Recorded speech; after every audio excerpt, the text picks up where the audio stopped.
Hello and welcome to the Sky Blue Times YouTube channel. Today I wanted to do a quick video talking through the team that we could see against Monaco on Wednesday night. Champions League match, first away match of the Champions League for Manchester City this season. An important chance for them to get back-to-back wins coming off that Napoli win. A little bit fortunate obviously with the red card, but to start the Champions League campaign, the league phase with back-to-back wins, you think about how last season they drew against Inter Milan, and then had some really kind of easier games, Bratislava, Spartak, so on, and then really fell into the Sporting game. And other games that are a lot more difficult to deal with, two tricky teams, both with Napoli that, apart from their loss the other night, would have been heading into that game top of the Serie A. You look at Monaco that I believe have won 4 games and lost 1 in League One this season. Definitely a team to be wary of, especially when it's away from home.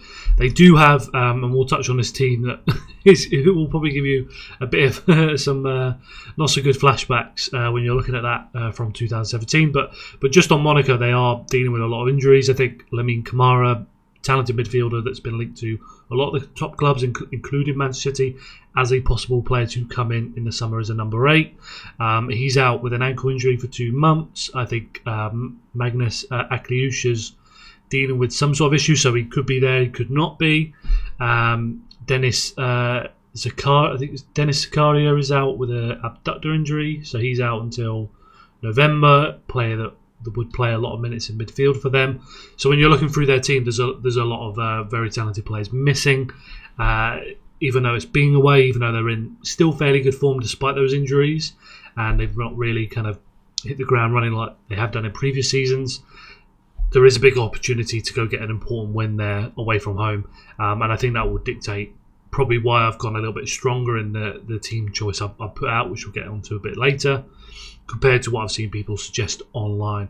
Now, I've just got this below. I just thought it'd be fun to remind ourselves of that team that we saw against Monaco 2017. That was 16-17 season, first under Guardiola. And if you look at this team here, I think even though we look back as a very painful memory of losing that tie, I believe it was 6-6 in the end. They won 3-1. This is the team from the away leg when we went to play Monaco. And you can see a lot of talent on the pitch. Obviously, David Silva, De Bruyne, Fernandinho, Aguero, Sane, Sterling. But this wasn't Sane, Sterling of what we were used to from 17-18 onwards. This was the 2 wingers that were very similar to the likes of Doku and Savinho, in their early seasons, as we're watching now, where everything wasn't clicking for them in the final third. Obviously, a lot of talent on the pitch, though, between the 2 of them. Kolarov at centre-back, Caballero in goal, Clichin and Sanya as our 2 full-backs that obviously got moved on the following summer. A lot of talented players on the pitch, but obviously a lot of raw players early, learning under Guardiola. So quite big holes in kind of key areas on the pitch as well. You then look over at that Monaco team, not all the kind of top players that you remember, but a lot of the talented ones. Fabinho in midfield, who went to Liverpool and was really, really good for them. Mendy, obviously, we bought in the end, and that panned out the way it did pan out. Bernardo Silva come over, somebody that is quite likely to play this game now and enjoy Man City that following summer. Mbappe, that's obviously gone to PSG and then to Real Madrid. Lamar actually got a move fairly soon after this season to Atletico Madrid for quite a big fee. So there's a lot of players there that after this kind of season really do start to see that team get picked apart. So there's no doubt with the kind of quality that the City were facing when you're talking about a young Bernardo Silva, young Mbappe, and so on. But you look at the holes in that team that we had for Man City. You can see why the game was such a high-scoring one, back and forth across those 2 legs, and will be a wildly different team from that match to what we'll see. Obviously, if you're looking at everybody on the pitch, then it's probably only going to be Bernardo Silva and then perhaps John Stones that we'll see in the starting 11 for this match, and that's across those 2 teams. Now, if we just move over to this here, this is just the minutes for Monaco across all competitions this season. 6 starts out of 7 to Eric Dyer. Magnus Akliouche started 6 games, missed the most recent one. Minamino, you'd remember from his time at Liverpool, now 30 years old. There's Vanis up there. Mika Beriev as well is meant to be playing quite well. Lemi Kapara, I mentioned, he's out with an injury.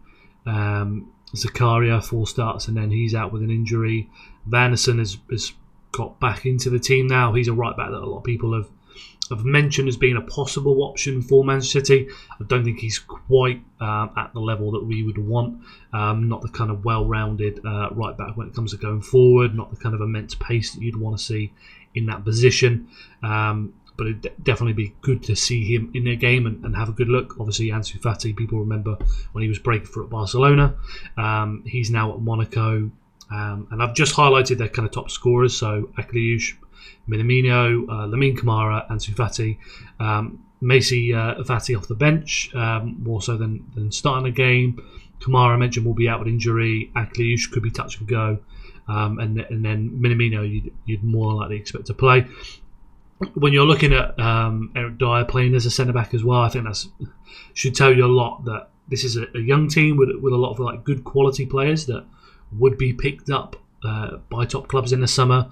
Has had top players taken from them, Ben Seger, and in this summer just been as well. But when you're looking across that entire team, that is a team that Manchester City should be beating on Wednesday night. You think about playing on Saturday against Burnley, and then you've got Sunday, Monday, Tuesday. So you've got 2 days there, recovery day, training day, travel day, and then they're over to Monaco to play that game. There's more than enough time for them to be fresh for that game, to be ready for a lot of the kind of players that played on the Burnley match to play again, to be sharp, to be ready for that. So yeah, really important to get that win. Now, if I just move over to the team, I've probably gone a lot stronger than other people would have suggested. I just think Guardiola really does respect this competition, desperately wants to win, and really wants to start with strong teams from the off and treat the competition with the respect he thinks it deserves. So Donnarumma in goal. I think you'll still see Vardio and Diaz. Diaz is probably the one spot I would wonder if we might see somebody else. So I think somebody like Ake is very useful to keep in mind for when we go and play Brentford on the weekend rather than to be used in this game. So probably does more of the same of coming on last 10 minutes if Vardio needs to come off a bit early. Diaz and Stones, that's the one I could see changing. So I put Diaz there, but it wouldn't surprise me at all to see John Stones start this with Josko Vardio as a centre-back partnership. Gone for Matthias Nunes. I think that will be the choice there. Nico O'Reilly on the other side, and then that would be the back 5. I've gone for Rodri. I know a lot of people are wondering. So yeah, it definitely could be Nico Gonzalez. We just don't know the actual extent of the injury. With Rodri, the comments from Guardiola I took more as him. Rodri's dealing with pain. He felt pain in training, and told him I just can't do that game at the weekend yet. So come across to me more that they're managing that situation rather than him being definitively injured, if that makes sense. And when you think about that, would have been midweek before the Friday presser. So that would have been Wednesday, Thursday. You then got all these days after the Burnley game as well as before in the lead up. So I think there's a good chance that Rodri will be available for this, and then you're able to start him in this one and then start him in the Brentford one. But given the situation he's coming from, that long-term injury, you just don't know the extent of what's going on behind the scenes, where they're at with the managing of that. Very, very much, like I said, comes across like in training. Today I feel a little bit weird. Let's not take the risk.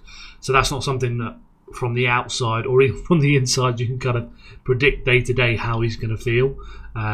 So really is a bit of a coin flip. But if Nico starts, then I'm more than happy with that. But I'm leaning towards thinking that Rodri will get the nod in this one. Expect Reinders to play and continue in the team. I think Bernardo coming off 2 games where he was rested, going away to Monaco where he used to play. I think Bernardo's going to come in there. I think on the wing, you could definitely see some debate whether you want to leave out Phil, rest him for the game against Brentford, or bring somebody else in. Definitely possible on that front. You might see somebody like Oscar Bob You might see somebody like Savinho get another start. Could definitely see that. I just think with the rhythm and how Guardiola wants to kind of really start on the right foot in this competition to get back-to-back wins, to start seriously from from the start of this match against Monaco. That's just where I'm going to lean towards. Obviously, Erling Haaland's going to start as a number 9, and then I think Jeremy Doku's kind of earned his place to be that starting left winger. So that would be the team I go for. But as I mentioned, I could definitely see Diaz swapped out for somebody like John Stones. Could see Nico starting ahead of Rodri, depending on the situation with that pain that he's managing. Could see Foden picking up a rest in this game to be able to be used in the second half if need be, and then ready for the Brentford match. So you might see another start from Savinho. You might see Oscar Bob get his first start in a few games now. So yeah, but that's pretty much it. That's where I see the team going. It's going to be a very strong team. They need to win back-to-back matches in the Champions League. Very, very important to do that. I think that'll be the first time since around October last year, because we were just always either losing those games, frankly, or it was like between wins, draws, wins, losses, etc. In that kind of period where we're playing Juventus and PSG and Sporting, and then the draw against Feyenoord. And then you play the Real Madrid games as well. So City weren't able to string back-to-back wins that season, last season in the Champions League, apart from when they were playing the likes of Spartak and Bratislava, Bratislava, sorry, messed that up. But unless we were playing really quite easy teams there to play, then yeah, we weren't able to win back-to-back games in the Champions League. But yeah, let me know down below your thoughts. I've probably gone stronger than most people. I've probably gone stronger in my selection than what you guys will suggest down in the comments. But let me know your thoughts. If you have any questions, things I've missed out, again, let me know. Make sure you like the video to help support the channel. And make sure you subscribe so you don't miss out on the next video. And we'll be back with more content this week.